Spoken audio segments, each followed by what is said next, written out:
Change your heart, change your life, change the planet. Good morning, everyone. It is Martin Luther King Jr. Day today. So I want to talk about dreams because I have a dream that one day we all figure this thing out and we realize that what we fear is not near. And the more space, the more grace. And then we can learn our rightful place, which is to be present in this moment, enjoying one of these and having an abundant, joyful life, regardless of what challenges and obstacles show up or show down. I like that. Showdown. Like the obstacle approaches you and it doesn't show up, it shows down. Like, hey, what's up, dude? It's a showdown. Anyway, I want to talk about comfort today. I want to diss comfort today. I'm going to diss it because I think comfort is a bad idea. Now, the original idea of comfort, that was good. Like the old school comfort, good. 2 thumbs up. Because comfort means with strength. But what we call comfort now is really defort or disfort. It's away from strength. We hide, we run, we medicate. We don't want to feel the stuff that's coming up. We don't want to feel the pain that's going to lead towards strength and growth. We want to run away from it. We want to cope, so we have coping mechanisms, but really we should call them doping mechanisms because we're drugging ourselves, we're numbing ourselves. We don't want to feel better, we want to feel less. You feel better by going through the pain, not running from the pain. So I'm going to diss comfort. You got it? Because what makes us change in life? Being happy, does that make us change? Everything's okay, does that make us change? Constant entertainment, does that make us change? I was listening to NPR this morning as I was making my smoothie. Yum, by the way. And there was a chant going on, some protest in New York City, and I heard the people saying, "We are the 99%. We are the 99%. We are the 99%. It's like, well, yeah, if you keep saying that, then you are the 99%. Entertaining yourselves, finding ways to comfort yourselves. Okay, and I applaud the people that are out there on march. That's great. That's awesome. But what are you doing in your lives? What are you doing to become or move out of the 99%? It's not about taking from other people. You don't have to take from other people in order to elevate your own life. And I do understand the concept of the 1% and the 99%. Okay, but are you comforting yourself with technologies and substances that are filling the pockets of the 1%? Are you making people rich by medicating yourself with all of the comforts that you have in your life? And then complaining that they have all your money while you're using all their stuff? And avoiding the pain, avoiding the discomfort that's going to lead towards growth, that's going to lead towards an elevation in your life? Now, I could drink a root beer first thing in the morning. Root beer is good. My favorite soda. It's sweet. Or I could drink this. This is not as tasty. It is delicious, but it's not as tasty as a root beer, and some people would say it's a compromise. I'm like being strict, and I have to gargle this stuff down in order to have health. And who wants to do that? Health food is yucky food. Being healthy sucks. Exercise sucks. It's painful.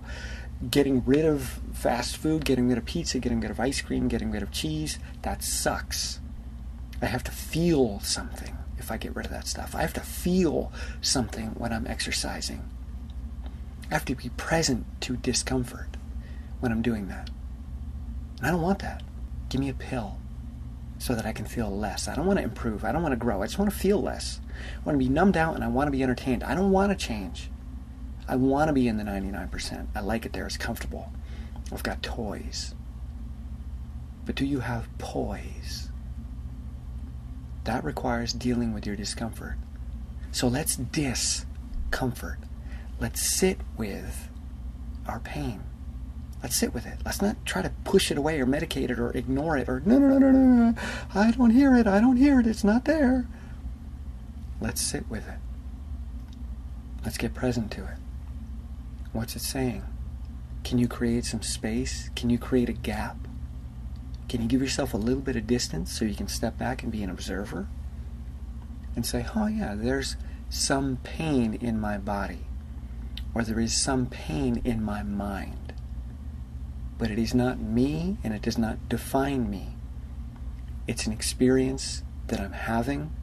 It's a wave that's moving through me, but it is not me. So let's just notice that pain.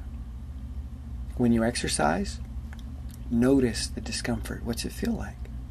What do your legs feel like when you're running or biking or on the elliptical machine or on the leg press? Rather than saying, this hurts, I'm in pain, say, I notice a strong sensation in my legs. What's it like? Can you break it down? Can you look at it from other angles instead of the angle that you've always been looking at it? Like, this hurts and I need to run away. This needs to stop. Or can you be present through it? Not judge it, not fight it, not harden the F up and say, I'm going to push through this. No. Open the F up. Relax. Breathe. See what's there. Don't treat it like your enemy. Treat it like your teacher. Sit with the discomfort. Sit with the boredom, boring a hole right into you and touching your truth, touching your triggers and touching your pain, irritating you. And that irritation, if we look at that, irritability, I rate ability. We compare ourselves.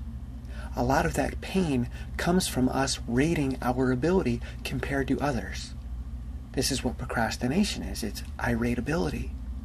I rate their ability and I rate my ability, and I say, ooh, I can't do it. I'm not good enough. So I won't do it. I'll avoid it so that they don't know that I'm not good enough. I'll just be cool over here. I'll have the outfit on. I'll have the look on. I got the face. I got the clothes. I got the job. I got the car. So they think that I'm cool. They think that I'm of value. They think that I'm an equal, perhaps. But underneath, I'm scared to death. And I don't want to have to prove that I don't have the same ability they do. So I just do the whole show thing. I put on the mask. Because if I actually toe the line, if I get into that race, if I do the work, if I really commit to it and I deal with the discomfort that comes up, if I deal with the pain that comes up while I deal with it, well then not only do I have to deal with that pain, but I might actually have to deal with the pain of them realizing, wait a minute, this dude sucks. He doesn't have any ability. So we avoid doing the things that make us grow. We avoid dealing with that pain. The pain of dealing with it, and the pain we think that's going to come when people find out that we're just faking. When people find out that we're not really enough. But the truth is, you're always enough. You've always been enough. And all that mental energy that your brain is using to make you feel like you're not enough, that's a lot of energy. And imagine the work you could do in this direction if you turn that energy around. And how do you turn it around? Sit with your pain. Make friends with it. Have a cup of tea with it. Have a smoothie with it. Get to know it.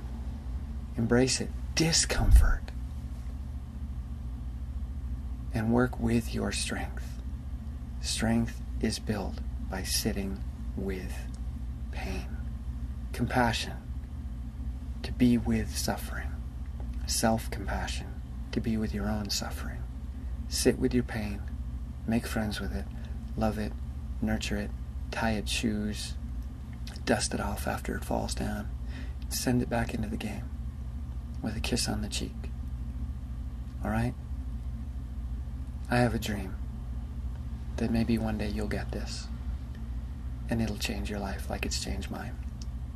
Peace out.